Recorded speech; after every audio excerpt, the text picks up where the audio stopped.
What if DOC never got into that car accident? What if Ice Cube didn't leave NWA? What if the game never leaves G Unit? What if Teddy Riley never moves to Virginia? What if we got that J. Cole and Kendrick album? What if the RZA would have never had that flood? How would the hip hop world sound today? Welcome to Hip Hop What Ifs, the podcast where we dive into the biggest what could have beens in hip hop history.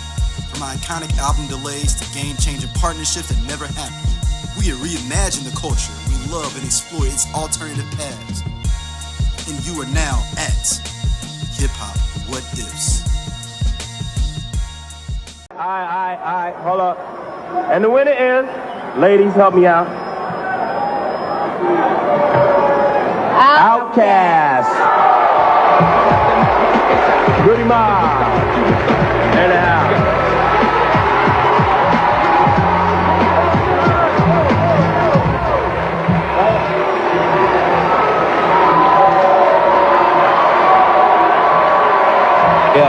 Yeah. Word. What's up? Goody Mob in the house, you know what I'm saying? Want to say what's up to New York, you know what I'm saying? Because we from down south, you know what I'm saying? There's New York up in this, you know what I'm saying? Are y'all in here? You know what I'm saying? This y'all city. You know what I'm saying? We just want to say, you know what I'm saying? We'll say what's up to all the original MCs out there, people like that who got their own stuff. So what's up, Dre? Yeah, first of all, you know what I'm saying? We want to thank God, just, you know what I'm saying, dead serious, because if it weren't for him, you know what I'm saying, we wouldn't be here. But it's like this, though. I'm tired of folks, you know what I'm saying? Them closed-minded folks, you know what I'm saying? It's like we got a demo tape and don't nobody want to hear it, but it's like this, the South got something to say. That's all I got to say. Yeah.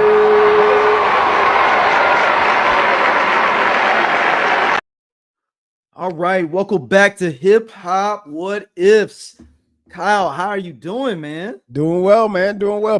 Glad to be back in the building, man. Glad to be back. Man, we do like people been really messing with this, Definitely man. appreciate it. Definitely appreciate it. We enjoy doing this, and it's always good to get the feedback from the people who listen and watch. Mm-hmm.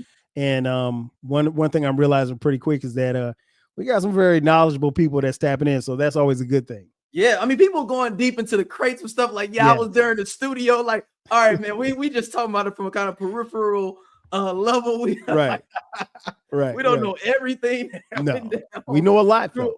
Yeah, because and like I think the thing I love about this is I always want to do like a full hip hop show, but it's it's so many. This is an angle for us to like really do something that's different. It ain't necessarily talking about what's going on now. We can really kind of take a step back and look back at hip hop instead of what's currently happening like right now. We could like, all right, we got 10, 15, 20 years separate, 30 years separated from this.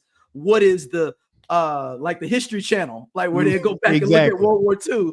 Like these are the ramifications of these different things. And the great thing about this too is that particularly when there are people who are younger than us who listen and watch on YouTube. I saw so many comments of people like, I didn't even know the DOC was like this. Exactly. So it's like it's opening up different doors. And I think that's the beauty in being what we call seasoned. You and I are seasoned in hip hop. So I love that, man, because there's always a generation of kids or younger people who are interested in what happened in the past.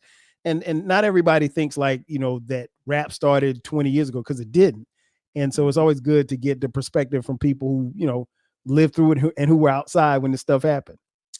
Yeah, this topic is obviously if you clicked on it or listening, we're talking about the infamous 1995 Source Awards, not the whole thing, because it's 30 different topics that can come out that was happening in that night.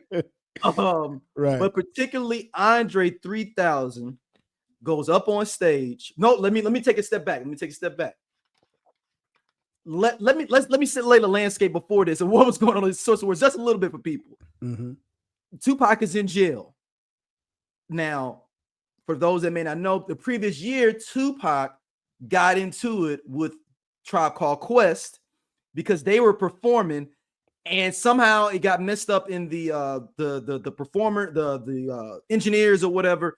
They start putting his song. They put his song "Out on Bail" that's on the Thug Life album on while they're performing, and so he just runs out, start doing the song "Out on Bail," and then so Q-Tip and them thought that he was like just trying to bum rush their performance, Mm-hmm. but that's not what happened. The DJ or whoever it was to start playing his music.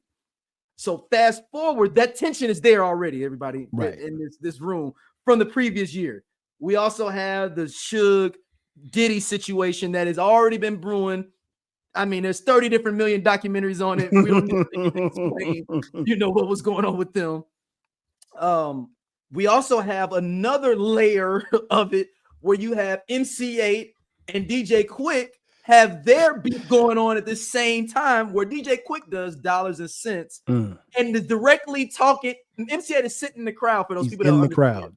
So I know we talk about the Kendrick, Drake, and all these different beefs. What if Kendrick Lamar did Not Like Us and Drake was in the fourth row? And he's walking over to him doing that dance, the Kendrick Lamar dance. Right. Oh, it'd be a problem. It'd be a problem. Death Row does a whole thing with that. So, and there's a lot of different things with the Woo and Onyx and all kind of different things going on. But all these things are happening at the same time. And Salt and Pepper and Kid and Play are presenting Best New Artist at the Source Awards. And they open it up. I can't remember who else was nominated. Let me tell people who are nominated. Yeah. Let's see, because I know they have it listed. Yep. I want to say it may have been Biggie. It could have. I think it was Biggie, Outkast. Okay, New Artist of the Year. It was Group. New Artist of the Year Group. Okay, Group. Outkast, okay. Bone Thugs, Ill Al Scratch, and Smith and Wesson. Yeah.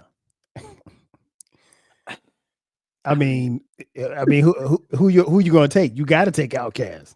Yeah, but I'm wondering, who do you? Because okay, so and then this is going to go into our conversation.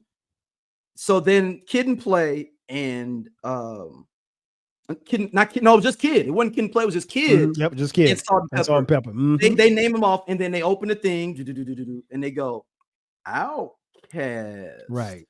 And the crowd starts booing. Now, question for you, Kyle, because this is, as we go into this before we talk about what Andre's statement was, who do you think the crowd wanted to win this? Or were they just riled up in general from because Suge did his thing before they're saying that of, if you want to sign to Death Row, do you think they were just riled up?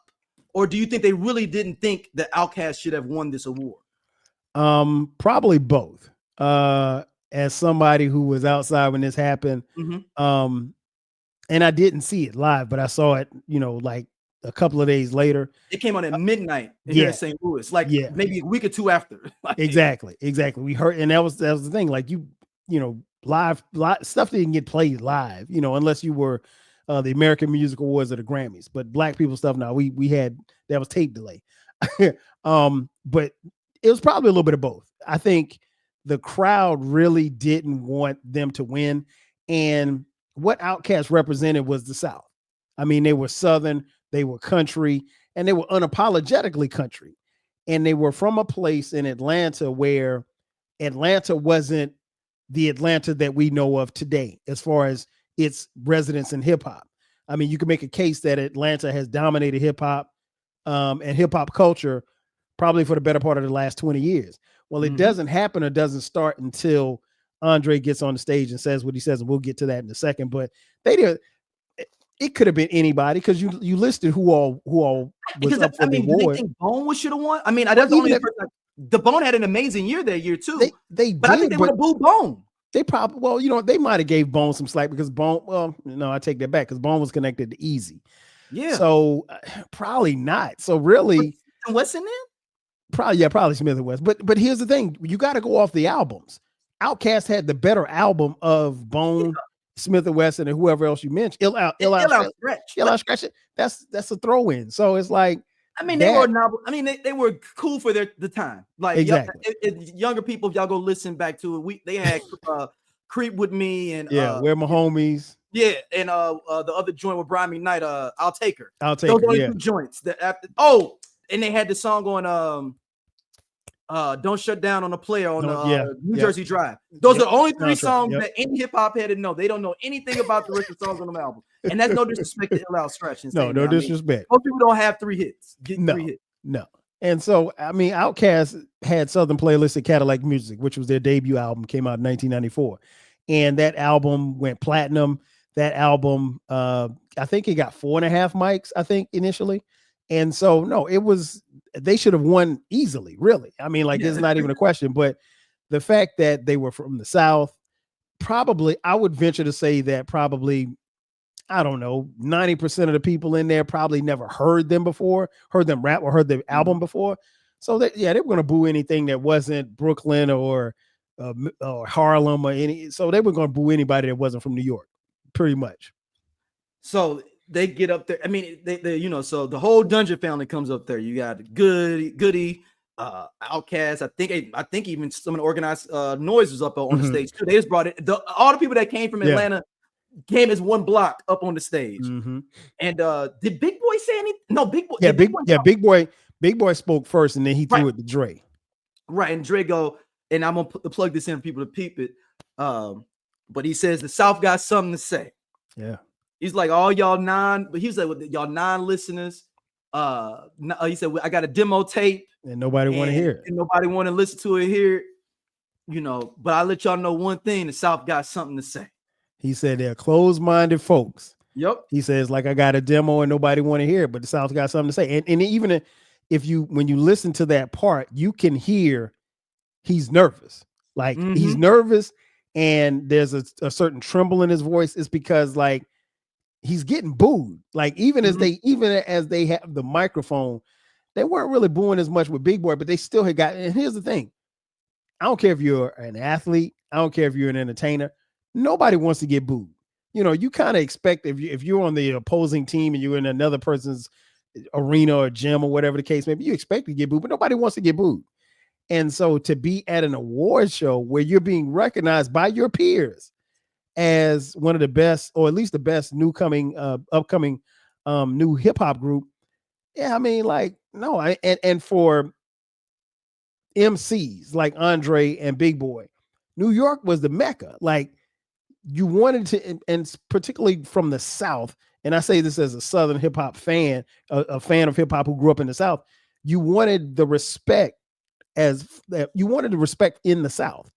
And then once you got the respect in the South, you wanted the respect of New York. Every MC wanted that because New York was slow to give Southern MCs their respect. And that played out over time. And so, like, to get up there and get booed, like, it was embarrassing. And so you can hear the nervousness in his voice. You can hear the trepidation because, like you said, if you watch that whole Source Awards, I mean, like, it's a miracle that nobody died that night. No, it's so many storylines going on. So many storylines. And I mean, like, it could not have happened in in 2025 like that. Like, there would have been cell phone cameras. There would have been, people getting knocked out. There would have been stuff on World Star. It had just been everywhere. But I mean, I felt for Andre because he was representing Outkast. He was representing his family. He was representing the Dungeon family. He was representing Atlanta. And to get up there and get booed, it was like a slap in the face. It was just like, wow. Like, and they may have already known that people was feeling that type of way from just people. Because I saw an interview with Benzino, and I guess he claims that Andre's talking to him. No, come on, man. Benzino is reaching. Yeah, that's what he said, that because I guess they wanted to give it 5 mics, and he wanted to knock it down to 4.5 or something like that. Okay, I can believe that. I can, because I 100% believe that. Yeah, I can believe that because, like, there were no Southern getting 4 mics back then. I mean, there was no Southern rappers getting 5 mics. I mean, 5 mics was five mics at that particular time in hip hop was something that was coveted. I mean, like, I remember, and I'm sure you remember. Yeah, when the rumors came out, if there was rumored that you were getting 5 mics, the Source magazine would get a bomb threat. Like, people literally would call the Source magazine and say, "Hey, we're gonna blow up your building," because, like, the 5 mic stuff was unprecedented. Like, and it always sparked huge debates as to how great an album was or whatever. Nobody used the word classic at the time, but in the late 90s, late 80s to mid 90s. Yeah, I mean, if you got 5 mics, you were saying something. And, they got 4.5, and to get 4.5 on your debut album, that's saying a lot. Yeah, I mean, there's only so the source redid. You remember in 2002 they went back that. and like posthumously gave 5 mics out to people, Right, which was whack. Which is whack. So originally there's only 1, 2, 3, 4, 5, 6, 7, 8, 9, 10, 11, 12, 13, 14, 15, 16 original albums that received 5 mics in the first run. Right.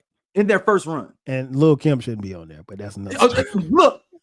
Okay. That's another story for another day. That's the only blemish on there where I'm like, why is Lil Kim's on? I mean, I without looking at the list, I know Bun B got 5 for Trill. And I love Bun B. That's not a 5 mic album. It might be 4 and a half. You know what? Let's stop here. Everything up to the Fix is an original, I think, 5 micer. Like up to the Scarface, the Fix is like under the normal regime. Exactly. Just my personal opinion, and it's an unpopular opinion. I don't think that Kanye album's a 5 mic album, but that's people love my Twisted Dark Fantasy. I just couldn't get into it. It's a personal thing. I went back and listened to it a couple of times. I was like, yeah, I could see where people like it. I could see why they like it. I didn't like it enough to give it 5 mics. I gave it 4, but that's just me. Yeah, so the last one under the old regime before 2002, where they redid all the mics, there's only 14. Okay, that have gotten 5. That makes sense. That makes sense. But I mean, only 2 artists have. Only one artist has been on there twice. Nas. Yep. For Illmatic and Stillmatic. Yep. He's the only artist to have 2 5 mic albums. And so it's interesting, man. So I mean, all of that in the backdrop, and again, Outkast is this is their first album. They're trying to make it, and they're bubbling, in the South, obviously, and they just wanted acceptance from their peers in the Midwest too. In the Midwest, that too. Oh, no question. New York was the last. I mean, at that particular time in hip hop, like you could bubble where you were. So you could bubble in LA if you're from LA. You could bubble in St. Louis or Chicago or Detroit or Miami or Atlanta or Houston, but you needed to you didn't really consider to be a broken artist until you broke in New York. And so and it was tough because New Yorkers and their fans were tough on anything that wasn't from New York. I mean, you could be from Philly and they front on you. Yeah. Or DC. Yeah. Oh, come on, man. Yeah. So whole Virginia, really, because I know the Virginia boys from Virginia they consider that the South. Same way. Yeah, exactly. They consider that the South. So it's like, but Outkast they were trying to get to a certain point, and to win that award again and then get on stage, man, and get booed, it was disappointing. So we go into our what if scenario. What if Andre 3000 does not say that on the stage? I think that even if he doesn't say that on the stage, I think that still creates a division between North and South. It was a subtle division, but it still was a division between North and South, because here's the thing, D. I'm Andre 3000 and Big Boy and I, we're about the same age. I may be a couple of years older, but Outkast was a pivotal group for me because they came out when I was in college. And again, we were around the same age, and I was at South Carolina State University. And for the first time, as big a hip hop fan as I was, no matter how much I listened to Nas, no matter how much I listened to Wu-Tang, no matter how much I listened to Public Enemy or LL, those dudes weren't from where I was from. They didn't look like me. They didn't walk like me. They didn't talk like me. They didn't dress like me. For the first time, I could look at somebody, and I'm a huge Tribe fan. I love Tribe to death. But Tribe didn't look and sound like me. Tribe looked and sounded like dudes from New York, which was cool. I had no beef with that. And so there's a level of pride there. And so to see those guys, D, I can't tell you how much we put our arms around Outkast, and then subsequently Goody Mob, and then subsequently the other acts that follow.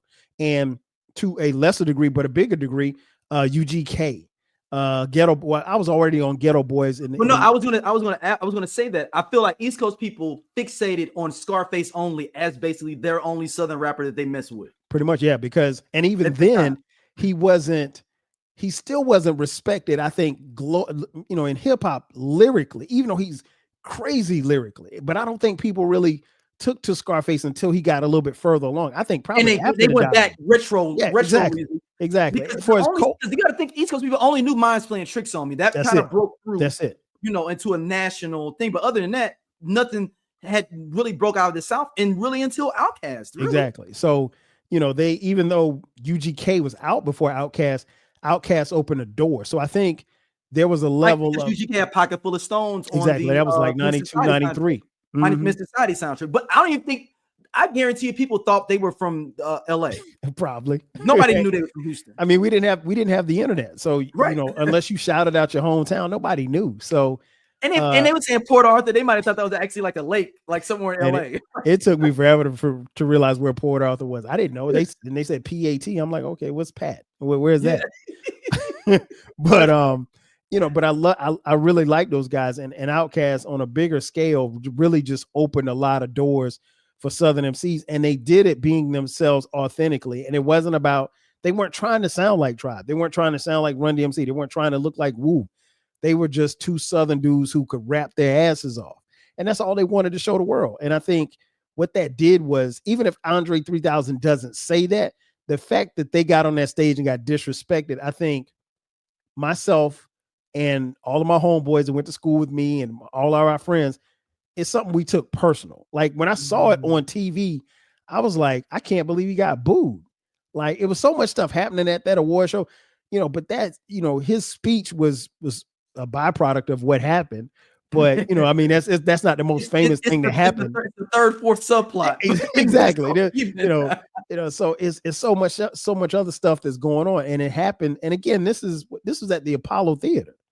I believe so. Yes. Yeah. So that's like the Mecca. That's like going to the Rucker in basketball, or Madison Square Garden. So you're in a place where you want to be accepted. Oh no, it's at the Paramount Theater. Okay, my bad. Apologies. Which is now the Hulu Theater.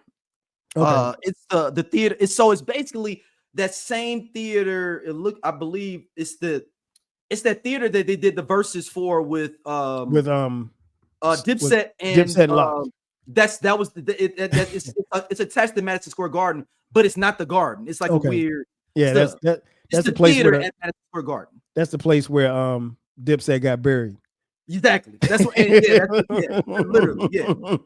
That was. But so I apologize. But yeah, I mean, like again, you're in New York and you want to get the respect. So I think overall, to answer the question, I think it's, even if he hadn't said it, I think once you see that, particularly like I said, for me, a kid who grew up in South Carolina at the time, I was in college at South Carolina State, and I didn't move to Atlanta until '97.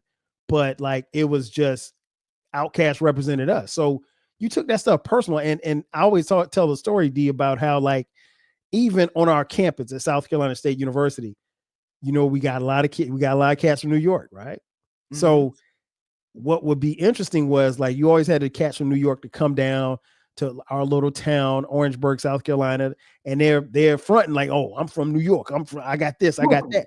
Yeah, I'm from Brooklyn, son. And it's like, we don't care about where you from, because right now you in this little town. Jones says, New York is a cool place, but y'all representatives that y'all send out to the rest of the country are never lied.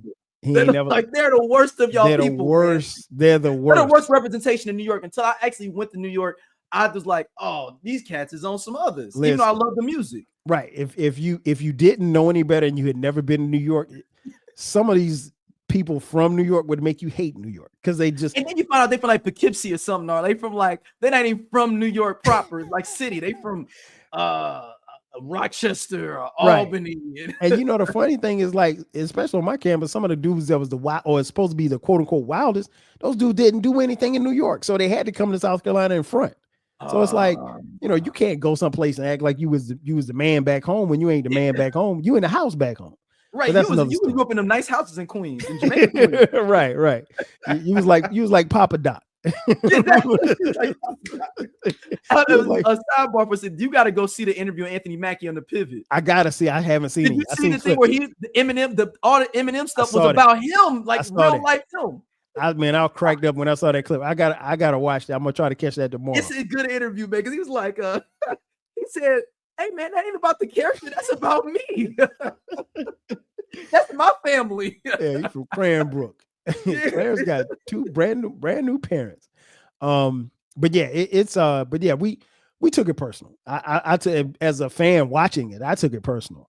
So I can understand how he came to that. But if he doesn't say that, I think maybe the progression of Atlanta and the South doesn't speed as fast as it does. But it really they drew a line that night. I mean, they drew New York, for better or for worse, drew a line in the sand that night. It was us against y'all, and that was us against New York. That was us against West Coast. It was us against whomever. And you know, it didn't work out for New York long term. It didn't. No, I mean, I literally, I remember I sat up one day and I tried to chart out like every year, like what coast was running what year, and like how much time span it was. Mhm. Atlanta has been running rap, arguably or inarguably, since 03. Yeah. It 02, has 03. been. It had that whole movement of T.I., Yep. Luda, Jeezy, Gucci. They were the ones that kind of started and pushed it. And then you had that next wave of Migos and whomever else. I kind of tapped out after that. Yeah, but you could even go.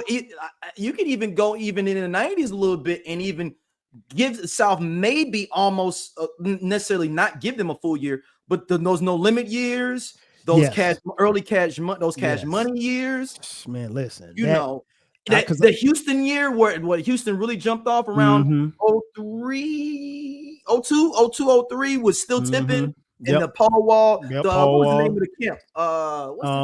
Screwed Up Click. Switch House. Oh yeah, Switch House. So that whole Screwed Up Click, all that stuff. Yeah, man. It was in the. I mean, you got to think Slim Thug was on the Beyonce song that was on the Pink Panther soundtrack. Man, listen, they what they did was, like I said, it created a division in hip hop, and the South really started taking off. And then what those guys kind of figured out was like, hey, we can get money together. We ain't got to worry about them. And they created a vibe and a sound. And so like what you would see Outkast shooting a video, and then everybody's just popping up at the video. T.I.'s there, Ludacris is there, of course Goody's there, and then next thing you know, 8 Ball and MJG is shooting a video. Outkast is there, 3 6 Mafia is there, and then all of a sudden you just started seeing not even just collaborations on record, but just collaborations just hanging out. And so it's like it's us against the world. And so you started seeing that really, really build. And it was just like, oh, and then like you said, I'm glad you mentioned No Limit. The No Limit and Hot Boys, Cash Money. Listen, 97, 98, 99. 97, yep, 97. That stretch right there going into the 2000s, they had so much airplay. And y'all know Master P was putting out, No Limit was putting out music every week. Every week. Y'all don't understand like how y'all think that people coming out a lot of music now, which they are. Full disclosure, they definitely are. But he was actually shipping units. Shipping. I mean, it was so many artists. You would open up back then. There was pen and pixel covers that they had, but inside, I wonder if he got this from Death Row. Remember, Death Row used to preview the albums that was coming, and half of them never came out. Yep. You never got a Helter Skelter album. That's going to be a topic. With No Limit, you knew who's coming next. Right. But in No Limit, 80% of them cats, prime suspects, was coming out. You know what I'm saying? It was coming out regardless. The Gambino family was coming out. P was pushing them out, man. And that was the sense of family and the sense of structure and just a sense of hip hop. And, that whole Southern movement, man. Outkast, I think the South was there, but I think Outkast opened the door. And then after that, man, it was what we used to call back in the day a bum rush. They just bum rushed the door. And the South just been living. And, and then the thing is that as big as Biggie and subsequently Jay-Z and Puff got, the South still was just bubbling. They really didn't have enough. And then, of course, what happened to Pac. The West kind of falls off a little bit, but they were always steady on the West. But the South really and then it was like, okay, well, we get money. We We got these videos that look like this. Again, we're Southern, we're encompassing. You had events like Freaknik that brought people like me to move here. And so like, it was like a whole movement and a whole vibe. And the South really became, then you started seeing artists like Eric Sermon move south. Too Short. You started seeing artists like that moving into Atlanta because I mean, he was like, okay, I can get me $1 million house, for like a couple of dollars. I ain't got to spend, a whole bunch of money to get $1 million house, and I can be out here in the sticks and I can still work in the city. I mean, like it was just a movement. And I think, Outkast really pushed a lot of that. They really did.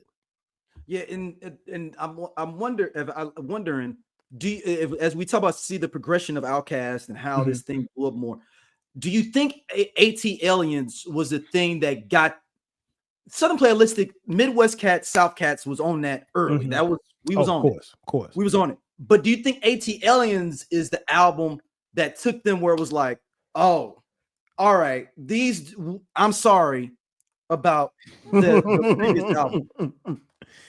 That's a good question, man. I'm one of the few that think, okay, Southern Playalistic was a standalone. It was like, okay, these dudes are official. And then I think there was still a segment of people, both Southern and just across the country, that weren't convinced. And then when AT-Aliens came, I was like, okay, they got something here. But it was still some people that were kind of on the fence. And what I mean by that is that, like, for example, Dre's look changed, right? Oh, Dre went from wearing jerseys to, in jeans to he was wearing koofies and he's got dreads. He's got dreads in his hair. You don't even know about because he got it tied up. Exactly. Because I remember I went to a club one night and it was like the AT-Aliens, the Elevators video came out, and I went to the club the next night. And once the video came out, I saw like 3 dudes in the club with turbans on. I was like, man, what are y'all doing? Like, it was immediate. It was an immediate. The video dropped. I mean, literally the next day. Like, I went to the club Friday night and Saturday. The video dropped on Friday. Saturday night, them dudes in the same club, with turbans on their heads. And so, like, they had that movement. And I think what happens is that it just really takes off from there, man. Outkast their influence was crazy. But I think, to answer the question, personally, the I Only Listen to 90s Music podcast is a show for 80s babies who were 90s kids. If you were a No Limit soldier, then this is your show. If you believe that Cash Money is not an army but was a Navy, this is the show for you.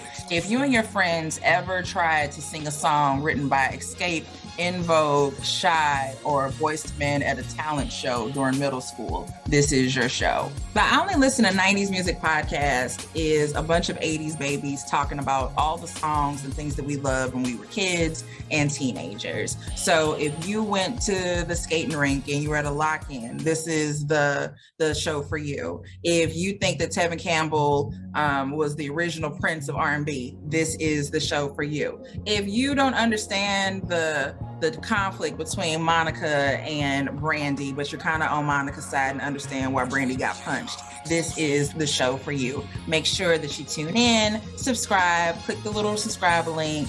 We're here. We're going to talk about all things 90s music. This is the show for you. By the time Aquemini comes out, you couldn't deny it. Because they get a 5 micro in the source too. So that's like, okay. Yeah. And you couldn't touch them at this point. You couldn't. I don't care how much you could say, oh man, these dudes country, they talk slow, they do this. That album blew everything out the water. And if I'm not mistaken, the first album went platinum, second album went double platinum, and this album goes three times platinum, triple platinum. And that's rare to see albums successfully, keep climbing as far as getting better. But by the time the third album came, you couldn't deny them anymore. Yeah, and it's interesting because I'm thinking about what was the first song you heard from Outkast? Good question. And I'm interested because the first song I remember, and it was Benz and Beamer. Oh wow, that was on the New Jersey Drive side. So I was always perplexed that people didn't gravitate them because it was on a East Coast based soundtrack that they're on. Right. And I love that song too, by the way. Yeah. The video was tight too. Yeah. First one was Players Ball. Players Ball, and ironically enough, Puffy directed the video for Players Ball. The video, yeah. And you see Rico Wade in there, rest in peace. But yeah, that's the first song that I heard, and that was on a Christmas album because Players Ball is supposed to be a Christmas song, or a lot of people refer to it as a Christmas song. It is a Christmas song. And then exactly, and then so shortly thereafter the album came out, and I remember when the album came out, I went and got it. I didn't hesitate. I went and got it. Oh, you went right out. You went right out. See, I didn't even get on. I knew all the songs and they were dope. And I hear them like, oh, okay, cool. But as we talked about last week, I only had $10 a week exactly to get a tape, and there was some other stuff that was just coming in the in my cipher at the time to be able to get, So I didn't pick that up. Man, listen. I didn't get into them fully until ATLians. Okay. Shout out to Jeff Moore. We were coming from football practice. And he was an older upperclassman. And I'll never forget. I know a street I was on. We was on Lindell and Sarah for all my St. Louis people. Okay. And he put it in, and I heard the two dope boys in the Cadillac, and I was like, "What? What? Right. This Outkast?" He was like, "Yeah." And then, I'd heard Elevators a single and all that, but I was like, I immediately took my little $10 I had once again, and I stored it last week and went and got that the next day. Man, listen. I remember I bought Southern Playalistic, I want to say the week after I went to Freaknik. Oh, wow. Because they were bumping it down there like that. Yes, they were bumping it at Freaknik. And Freaknik 94, and I did a podcast on this. Freaknik 94 was incredible. I've never seen that many black people. They said it was 200,000, but it was easily 500,000 people in the city of Atlanta that day. I mean, that weekend. You couldn't move, but it was love. And it could never happen again because it's just way too many people. But I mean, I literally saw people standing on the corner smoking weed, and the cops were like 3 feet away, and they didn't say nothing. I mean, they see them. And this is in the 90s, y'all. This is when they was cracking heads on weed back then. It's 94. I just remember leaving South Carolina State University, and I told my mom, I said, I'm going to Atlanta this weekend. She was like, oh, what's going on in Atlanta? I said, oh, I'm going for Freaknik. And she was like, well, what is Freaknik? And I was like, it's like Woodstock, I guess. I was like, I don't know. I don't know, Mom. I said, I haven't been. I said, I'll tell you when I get back. And she didn't call. I called a Sunday when I got home, when I got back to campus. But I couldn't, even now, I can't tell my mom what Freaknik was. But long story short, Outkast was getting played, and then the album came out, I want to say the week after. I got it. And then Nas, wasn't it a sampler? Wasn't it a sampler that was out for the Outkast song? That's why everybody was bumping it. Well, some people had it. Some people here had it because I think they were just trying to just promote it. But Outkast was actually performing at Freaknik at Piedmont Park, and me and the homies, man, we parked up the car. We were walking. Man, of so many women. That's another story for another day.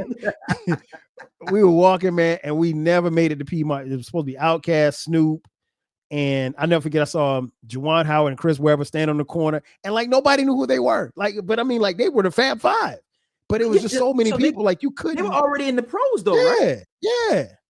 No. I think. Well, C Webb was. I think. Well, no. Juwan would have been too. So yeah. Juwan and C Webb would have been in the pros already. No.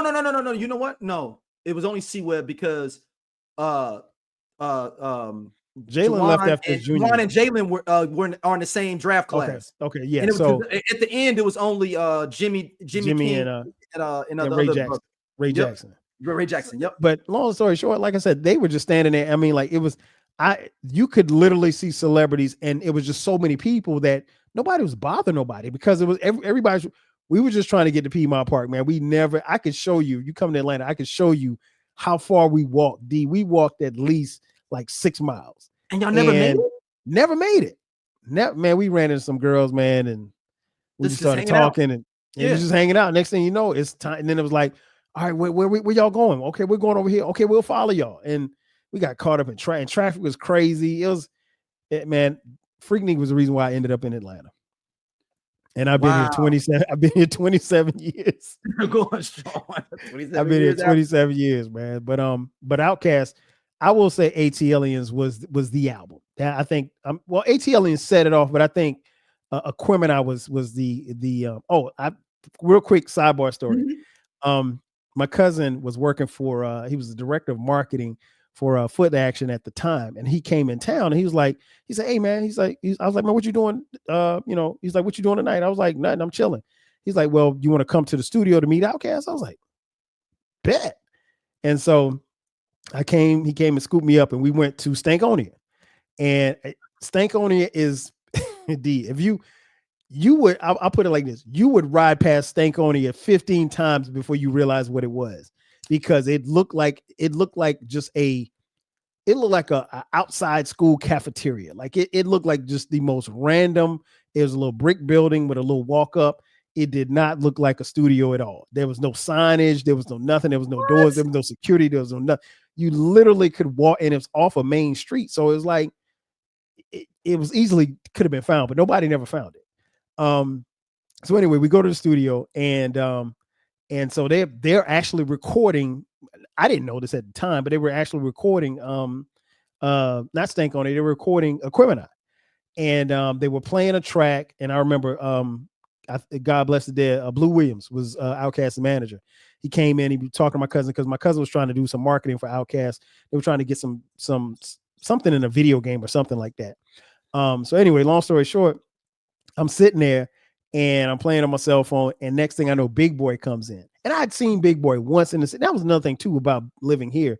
Like, you would see Andre and Big Boy in the most randomest spots. Like you'll never see them at the club, but like you might see them in like Target. Like, you know what I'm saying? You ain't gonna like I saw Andre one time, man. Literally, we were both at the Shell gas station pumping gas, and that was it. And I mean, like, he was just nondescript. He just had on a little tank top and some shorts, and he was Andre 3000.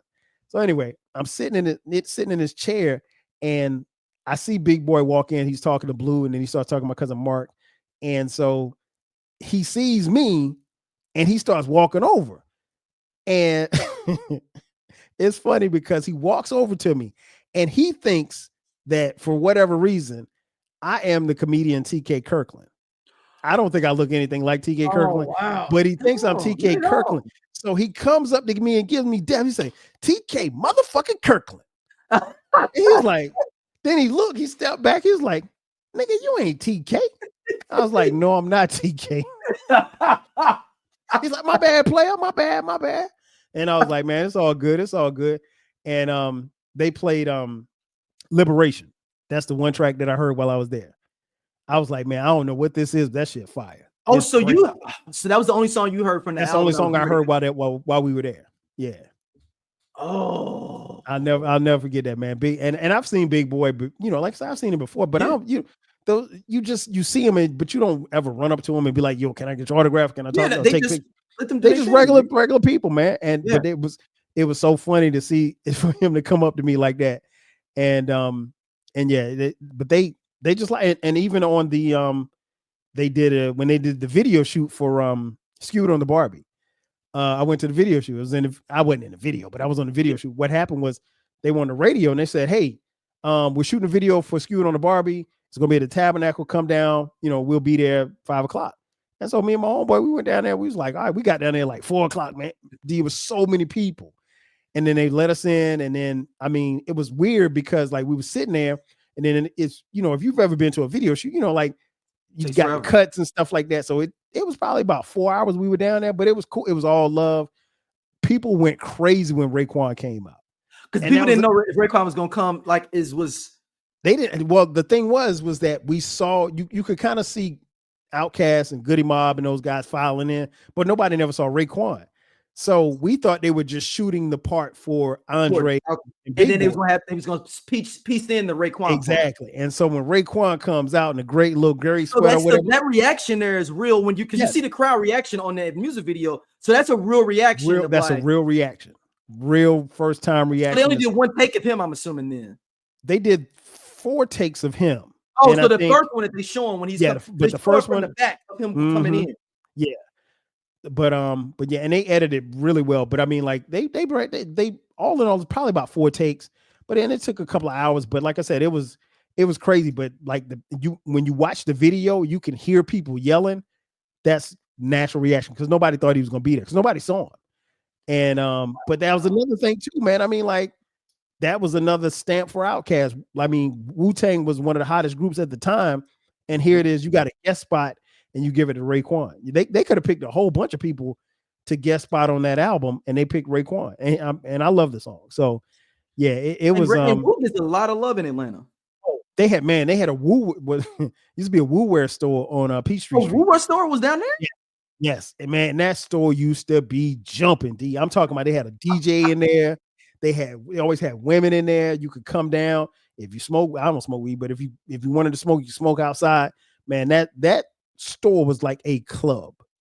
Anytime you went past there, it didn't matter if it was 10 o'clock in the morning or 10 o'clock at night. The Woo wear store always was jumping. Always. Woo wear store. Oh, here's the funny part.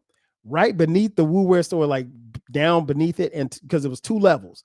The next store over was a sex store called Insurrection. Oh, so where was this at in Atlanta? Right on Peachtree Street, right, like in the heart of Midtown, heart of downtown. They got some good real estate then. It was great real estate. There's a hospital there now, but it used to be, man, that was prime real estate. I don't know how they got it, but it was at the time. It was probably about a block down from the Shark Bar, which used to be Deion Sanders' old club. But the Shark Bar that you heard, shouted out in rap songs and stuff like that. Shark Bar was there. I mean, like that little segment, and it was the Shark Bar was Deion's. Well, it wasn't. The actual place was, the Shark Bar wasn't Deion's, but the building used to be Deion's club. Oh, before it turned into the Shark Bar. Yeah. Oh, I always hear people talk about the Shark Bar, and I think I went maybe once, but I didn't. Oh, wow. So Deion, okay. Yeah, so that was some prime real estate. There was a Gladys Knight Chicken and Waffles that was on the corner. Man, it was so much foot traffic down there. Like you could park and you literally could just hang out. Like you had to go nowhere really. There was always something going on in that. And I'm talking about like a 3 or 4 block section. So when you saw after that was so, as we wrap up, do you think that because there's a Big Gip had comments, he said that they basically put a block around Atlanta saying like, we just gonna do everything up in here, like after that we ain't doing nothing in here. He's like, that's why you didn't see nobody getting featured from no other coast or anything until Aquemini, because they was like, everything is ATL from here on out, or the South, or ATL in the South from here on out. I was like, dang. Did it feel like that? Where people, I mean, you said earlier that people were like, oh, we feeling dissed, but do you think did it feel like the music was reflecting that in Atlanta, where people were like, man, I'm in, like even other artists that are lower tier artists, that they were like, I'm coming out more stuff now. I think they made it feel like a family reunion, Okay. Just imagine going, you from St. Louis, you go to your family reunion in Mississippi. Yep. And so everybody's like, hey, this is my cousin Daryl from St. Louis, and you're the cool cousin from St. Louis, and they make you feel welcome, and they make sure that you're involved in everything that happens. And that's exactly how it was. They made sure that, not only were we going to put on, our family, the Dungeon family, but we were going to make sure that we were going to include 8 Ball and MJG or UGK. We were going to collab with all of these other Southern artists, and we were going to make some dope shit. And they really kept it, like you said, they kept it in Atlanta. They kept it in the South.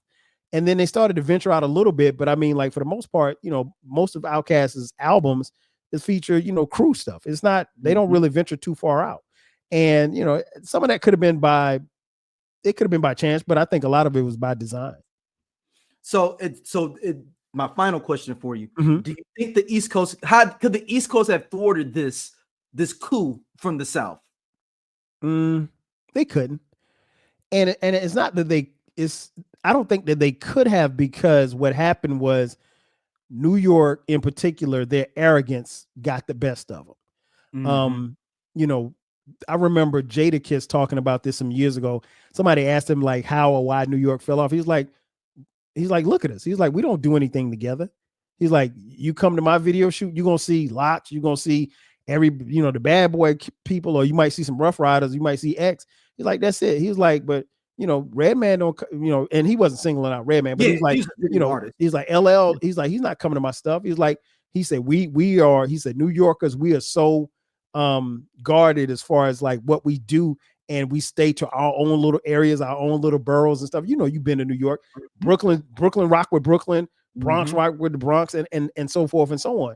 And so the South really didn't play that. Like they were about shining and then like you said, No Limit came through, Cash Money came through, and No Limit and Cash Money got a lot of airplay, a lot of love in Atlanta, and it was cool. Hypnotized Minds too. Hypnotized Minds. Yeah, they did. Oh man, listen, Hypnotized Minds. I mean, like they had their own subgenre of music, and they had a huge following, and the fans just loved it. And again, I go back to something I said a little earlier. There was a level of pride. There's just a level of Southern pride.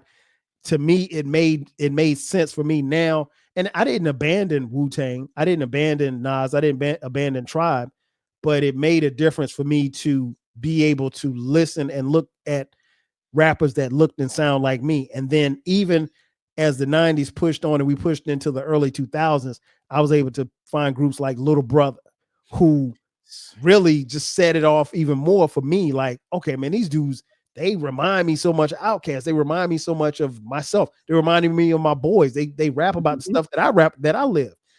So it was, and it was, the music was so diverse. Like you could listen to Slim Calhoun 1 minute, you can listen to, like you said, Hypnotized Mind the next minute. You can listen to, Trick Daddy, Rick Ross, whomever. Subsequently, I mean, like it was a domino effect. And so like the South was, I don't think New York could have done anything. New York could have tried to get together and, stable the ship, if you will. But, New York at the time was inevitable. It was it was inevitable. And New York was on their own shit. So, at some point, Kyle, we will have to discuss how Little Brother is the second most important group in the South history. Second most important behind Outkast. I'm extremely biased, so I'm here for that one.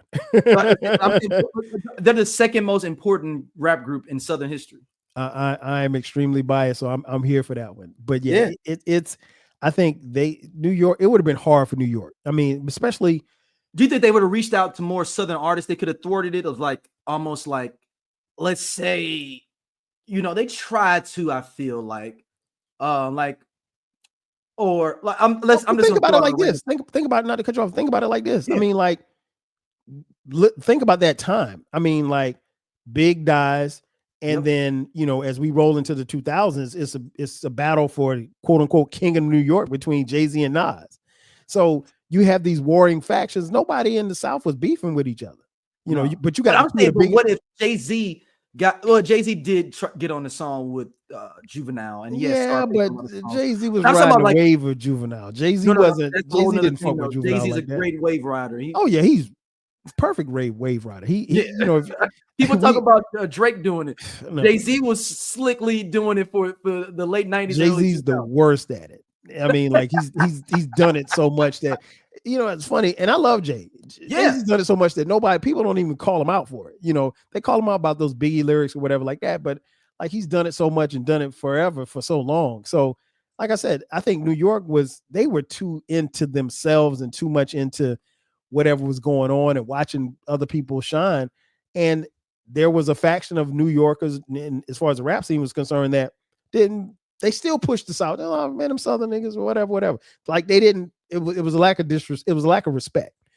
And it's funny, D, because even to this day in 2025, you could probably talk to some New York hip hop fans, and they're not happy with where New York is. I mean, we've seen that with Kendrick. You know what I'm saying? A lot to hear some of the discord about Kendrick was from New York fans who weren't Drake fans, but they just didn't want to see a West Coast kid win. So I mean, but it's inevitable. But yeah, man, it's been great. Nothing they could have done. They couldn't have done anything. Nothing. New York was, and New York had a great run. Their run was incredible. Now the question is, what can they do to wrestle it back from the South or now the West? I don't know, D. I don't know. Could we say that this past year was a West Coast year? Oh, no question. No, I'm saying, could this be the first year that the South did not have the year? Is 2024? I would say, I would give 2024 definitely to the West. I mean, Kendrick, even if you just not just Kendrick, but if you look at all the albums that came out in 2024, I would say it was the West won last year. What happens going forward, I don't know as far as albums are concerned, but what is it going to take for New York? Because now you can make a case that New York is third. So what are they going to do? But here's the thing too, D. You and I come from the era where, I'm not saying we're regional biased, but regional sounds. Yeah, exactly. Regional sounds. But you grew up in a place that had a unique sound. Mm-hmm. And so y'all were going to support the people from that area. And I grew up in a place I live in a place where unique sound, where we're going to support the people. New York, I mean, they're all over the place, really. And then the second thing, is there even a sound? Now, maybe the West Coast is winning because they have defined their own sound more than other coasts have or other regions have right now. Man, listen, I think New York had a problem when you had 50, who was arguably the biggest artist in hip hop at the time that he came out. He had a lot of Southern sound. Mm-hmm. He had a lot of Southern sound. And, even now and I don't listen to drill music, but just from what I can hear, that doesn't sound like New York music to me. And you got New York artists. Drill music is Chicago. That's a Chicago. Exactly. That's what I'm saying. So like they don't even have their own. And I don't want to make it sound like I'm shitting on New York, because I love New York. And I love hip hop. It's the birthplace of hip hop. But where's the next New York movement coming from? I don't necessarily know that they have a plan for one. Because everybody's out doing their own thing, and that's cool. But I don't see a clear path. It's almost like the election. I don't see a clear path for New York to get back on top. At least not anytime soon. Funny you say that is, this is I'm not you. That made me think of another question. Go ahead. Could the South be being diluted by everyone taking their style, so that could be their downfall? About how the West now has a sound. Like that is a defined sound. And even at some points, it felt like the West was kind of dipping. They were dabbling into that Southern style a little bit with the YGs and all those that kind of would, brush with it a little bit. But now it feels like West is like, that's our sound. Is this Mustard, Alchemist? I'm trying to think of some other producers out there. Mike and Keys. Yeah, like those. That's our sound. Yeah, that's their sound. But could the East Coast doom the South because they took so much of their style where it diluted the Southern style? Is my question. It could. And I think what's interesting is what happens next. It's probably the next 5 to 10 years as far as the music goes. But no, that could definitely happen. That may be New York's only way of getting back. It's like the Borg. Remember the Borg on Star Trek? We're like, we're just gonna meld with y'all and take it off. They got to, because I mean, at this point, it's tough. And I mean, when you look at a group like Outkast, who's no longer making music or whatever like that. And I want to say this before we get off. Understand, people, Outkast is, as a group, are not going to make any more music. Personally, and it's funny, D, because people ask me, yo, man, because they know I'm a fan. Man, when you think Outkast is gonna make another? Here's what I think. I think that contractually they're due 2 more albums. And I think that's why Big Boy has done his solo thing. And because if you notice, even on Big Boy's solo albums, Andre cannot perform on those albums. He can't. Because the minute you have Andre and Big Boy on a song, it's an Outkast song. Even if it's a Big Boy song, it's an Outkast. What about that's looking for on the album, or maybe that was a throwaway song that Big Boy and Andre, it was like looking, what's it called? It's called Looking For You with Sleepy Brown. But I don't know if that was on an album, though. Yeah, I don't think that was on an album. I could be wrong. But yeah, so yeah, I don't think so. We're not. I'm not gonna say never, but Dre doesn't feel like rapping. No, he doesn't. I respect that. I respect that. He said he's not inspired. Now, Dre, when he's inspired, can roll out of bed and give you a hot 16. He's just not gonna give you a hot 16 with Big Boy. And they are still, from what I understand, still the best of friends. And they still kick it. They still, kick it like how they used to back in the day. They don't hang like, because they're different business interests and stuff like that. But, hey, you're right, man. That song is it was supposed to be on this album, but it's got that song I'm looking for. You got it's a throwaway song. Yeah, I'm almost certain it's not on Sir Lucius Left Foot. That's what I thought it was going to be on. I'm almost certain that I think contractually they still have 2 albums, and the label has kind of stepped back and said, well, hey, Andre, if you're not rapping, we respect it. So the label can't stop him from doing Lucy's or 16s for somebody else. And there's some conspiracy theorists that think that this flute album that he did was going to be a part of what he submitted for, to get them out of that contract or whatever like that. But I don't necessarily buy that. But I don't know.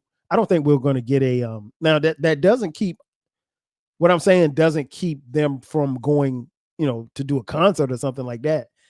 But that's just my theory, just my and I have no proof. But no, but that makes sense. He has never been. I do not believe he's not been featured on any of the Big Boy solo efforts. Nope. I want to say I don't even think he sung a hook, because again, when he appears on a song with Big Boy, you know what's interesting, D? I want to say on the Sir Lucius Left Foot album, I think Dre may have even produced a song, but he's not, or maybe it was a Lucy or something on the mixtape, but he's not on the song. But it's a song that he produced. Now he could do that, but yeah, we're not going to get another Outkast album. And to be honest, as a fan, I'm cool with that. Yeah, we don't. Do we necessarily need one? I mean, they gave us a lot already. So I'm satisfied. But and low key, I don't even know if we ever see them even perform for a long time either. No, there was a concert, man, probably about 10 years ago, and I regret not going to it, man. Yeah, I saw the tour when they were on tour. I saw them here in St. Louis when they were on tour. They did everything. They did every song. Everything. They did everything. There was some talk that they would come back together and do the Equimina album, perform it in its entirety, but it was just talk. I don't even know who started the talk. But yeah, I'm cool and I'm good. I listen to the albums all the time. Again, if you watching on YouTube, you see I got my shirt on. Man, those are my guys. So like Outkast and Tribe, those are my guys. So I'm gonna listen and follow forever. And but yeah, Andre was right. The South had something to say, and the South has been talking for the last 30 years now. It's crazy. Except for this past year. That's the first year. But I mean, even still, the presence is still there. And I'll be honest, I don't even listen to a lot of the music that comes out now from rappers and stuff from the South. But I know who. Like, I don't listen to Lil Baby, but I know who he is. Yeah, the Baby too. And exactly, I know him. I know all of the babies and everybody else. And sometimes I have to ask my sons, like, okay, well, who is this? Where's he from? And that's the first thing I ask. Well, where's he from? Oh, Dad, he's from Atlanta. He went to such and such high school. And like, I'm like, wow, okay, wow, didn't even know it. Well, man, thank y'all for listening to Hip Hop What Ifs. Hit us up, give us. We have a spreadsheet of stuff that we do want to get to, but hit us up. You can hit any of us up on any of our socials. Where can I hit you up on your socials, Kyle? 12 Kyle across the board on all streaming. I'm not streaming on all social media platforms. Like you saw you dropping an album. Yeah, I know, right? The podcast, I got 2 podcasts: 12 Kyle podcast and the Rap Soul podcast. The Rap Soul podcast is a music podcast. Those episodes drop every Monday at midnight, and the 12 Kyle podcast, you get 2 a week, Thursdays and Sundays at midnight. Man, well, thank y'all as always. We're gonna have another hot one next episode for y'all, and thank y'all for listening. Peace. For sure. 5,000.